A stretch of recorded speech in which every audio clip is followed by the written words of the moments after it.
Film की शुरुआत एक चोर के चोरी करने के इरादे से शुरू होती है, जो वीनस आइलैंड में चोरी के सिलसिले में घूम रहा होता है। तभी उसे एक कार दिखाई देती है और वह कार का चालाकी से लॉक खोलकर कार के अंदर चला जाता है और कार का स्टोरियो वह अन्य सामान देखने लगता है। वह चश्मा देखता है, वह चश्मा वह अन्य कीमती चीजें अपने बैग में भरने लगता है।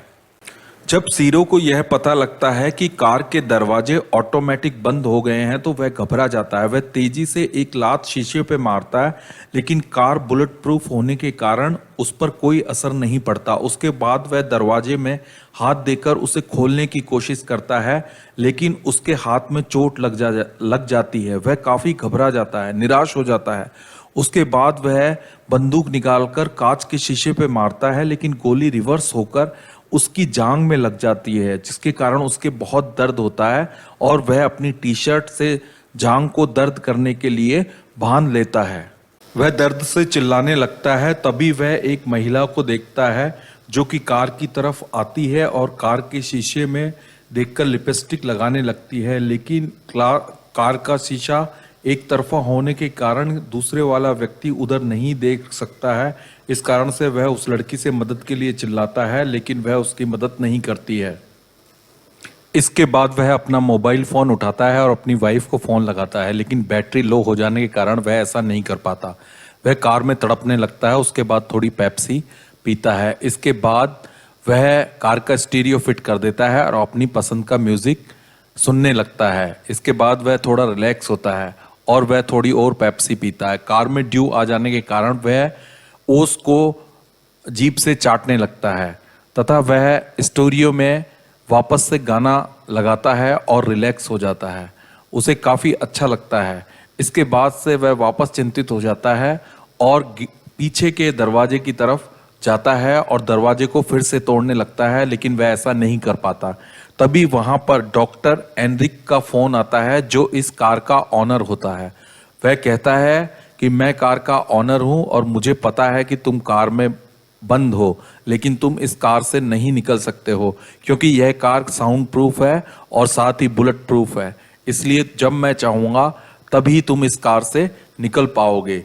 उसकी यह बातें सुनकर वह पिस्तौल से गोली मारने की कोशिश करता है और चिल्लाता है।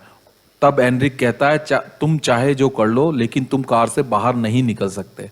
तो सीरो कहता है कि मैं प्यासा हूं और मैं भूखा हूं, मुझे यहां से निकालो, तुम एक डॉक्टर हो। तभी वह फोन को डिस्कनेक्ट कर देता है। इसके बाद म्यूजिक सिस्टम ऑन होता है और साथ ही साथ कार का ऑनर एसी चला देता है।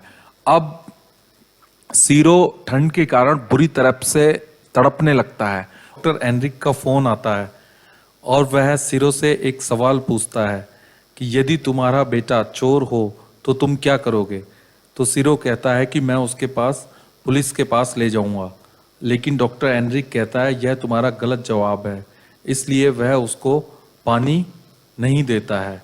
इससे सीरो की हालत और भी खराब हो जाती है और वह सोचने लगता है कि वह यहाँ से कैसे निकलेगा। वह गाड़ी में पीछे की तरफ चला जाता है और लेट जाता है।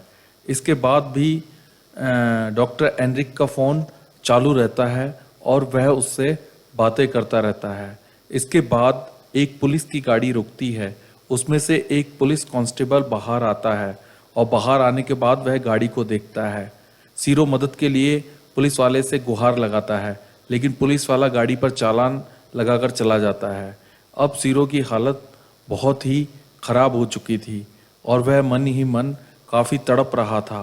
थोड़ी देर बाद वह वापस से देखता है कि डॉक्टर एनरिक का फ़ोन आता है और डॉक्टर एनरिक उससे कहता है कि यदि तुम अपनी आईडी और पता बता दोगे तो मैं तुम्हें पानी दूंगा।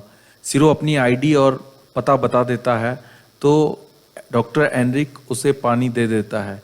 इसके बाद सीरो वापस सोच में पड़ जाता है कि अब मैं यहाँ से कैसे बाहर निकलूँगा। वह मन ही मन काफ़ी परेशान होता है और फिर वापस पीछे की ओर मुड़ जाता है। उसकी हालत बहुत ख़राब हो रखी होती है। इसके बाद डॉक्टर एनरिक गाड़ी का हीटर चालू कर देता है। गाड़ी काफ़ी गर्म हो जाती है। वह अपने सारे कपड़े उतार देता है, लेकिन तो भी अपने आप को गर्मी से नहीं बचा पाता। वाकई सिरो की हालत भूख से बहुत खराब हो रही थी। वह कागज खाने लगता है, उसकी आंखें चरमराने लगती है। वह धीरे धीरे कोशिश करता है कि उसे पानी मिले, तो वह अपना पेशाब पीने लगता है। इसके बाद एक चोर आता है जो वह गाड़ी को खोलने लगता है, लेकिन सिरो की किस्मत यहाँ भी खराब थी। चोर को पब्लिक पकड़ लेती है और पिटाई करती है।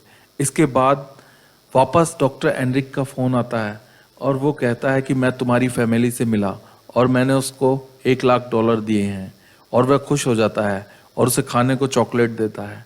इसके बाद वह गाड़ी में से चॉकलेट निकालकर खा लेता है। धीरे धीरे सिरो एक सुराख गाड़ी में कर देता है। सुराख होने की वजह से गाड़ी में से एक छेद हो जाता है और बाद में पता लगता है कि सिरो एक किलर भी था। इसके बाद वह लेट जाता है और देखता है कि गाड़ी स्टार्ट हो जाती है, लेकिन गाड़ी आगे की तरफ न जाके बैक में जाती है और पीछे जाकर एक खंबे से टकरा जाती है और उसका शीशा टूट जाता है।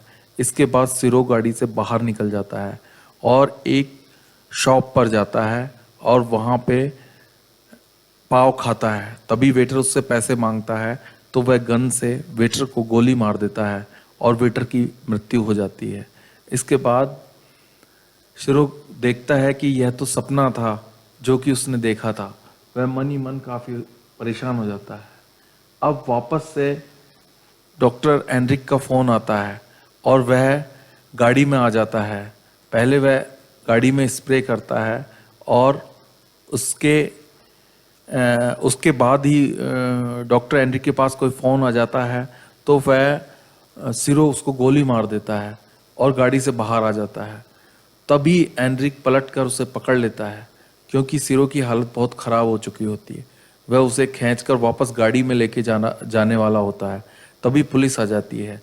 पुलिस आने के बाद डॉक्टर एनरिक सिरो को नहीं छोड़ता है, क्योंकि उसके साथ यह 28वीं बार घटना होती है।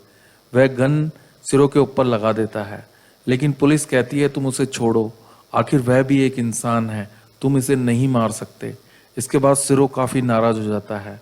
सभी लोग कोशिश करते हैं कि डॉक्टर एनरिक सिरो को छोड़ दे, लेकिन वह छोड़ने को तैयार नहीं होता।